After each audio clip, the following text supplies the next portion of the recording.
महाप्रसाद जननी सर्वसौभाग्यवर्धिनी आदि व्याधि हरा नित्यं तुलसी त्वं नमोस्तुते।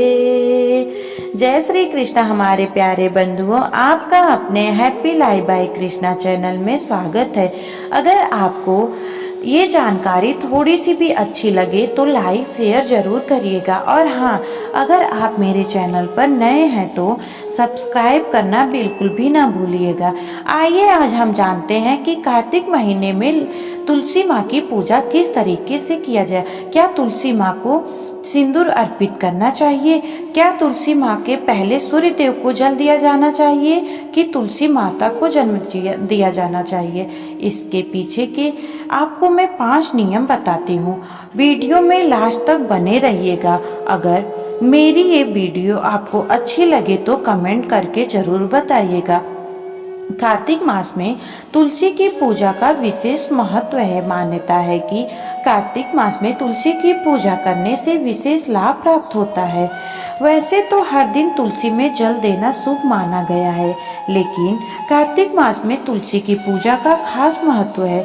धार्मिक मान्यता है कि कार्तिक मास की अमावस्या को तुलसी माता का जन्म हुआ था, इसलिए इस पूरे महीने में तुलसी की पूजा का विशेष विधान है। हिंदू धर्म में तुलसी को माँ लक्ष्मी का ही एक अन्य स्वरूप माना गया है। यही कारण है कि कार्तिक मास में पड़ने वाले पर्वों में माँ लक्ष्मी और भगवान विष्णु की पूजा की जाती है।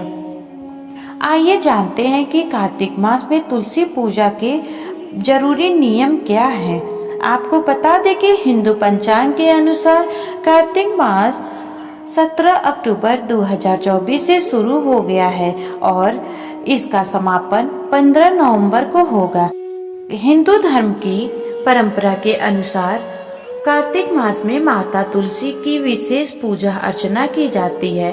इसके अलावा इस पवित्र महीने में माँ लक्ष्मी और भगवान विष्णु की भी विशेष पूजा अर्चना की जाती है। कार्तिक मास के देव उठने एकादशी के दिन ही भगवान विष्णु 4 महीने के बाद योग निद्रा से जगते हैं। कार्तिक मास में गंगा स्नान से बेहद पुण्य मिलता है। इस माह मंदिर या घर में यज्ञ और हवन कराने से भी बहुत लाभ मिलता है। माँ लक्ष्मी की कृपा बनी रहती है और धन वैभव की कभी कमी नहीं होती है।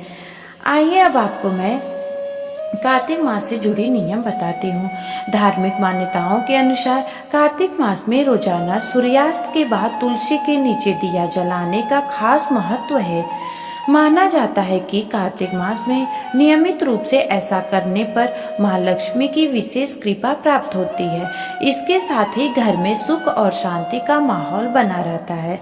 इसी के साथ आपको मैं दूसरा नियम बता दे रही हूँ कि कार्तिक मास में तुलसी जी को नए वस्त्र और सुहाग की सामग्रियाँ अर्पित करनी चाहिए। मान्यता अनुसार तुलसी जी को हमेशा हरी चूड़ियाँ और हरी चुनरी ही अर्पित करनी चाहिए। ऐसा इसलिए क्योंकि तुलसी जी बुध ग्रह का प्रतिनिधित्व करती हैं। तुलसी में सिंदूर और कुमकुम अर्पित करने के साथ साथ हल्दी भी अर्पित करनी चाहिए। माना जाता है कि पीला रंग भगवान विष्णु को बेहद प्रिय होता है। ऐसा करने से भगवान विष्णु के साथ साथ माँ लक्ष्मी का भी आशीर्वाद प्राप्त होता है। आपको बता दें कि कार्तिक मास में तुलसी की परिक्रमा बेहद खास महत्व है। कहा जाता है कि इस महीने में रोजाना तुलसी में जल अर्पित करने के बाद उसकी परिक्रमा करनी चाहिए।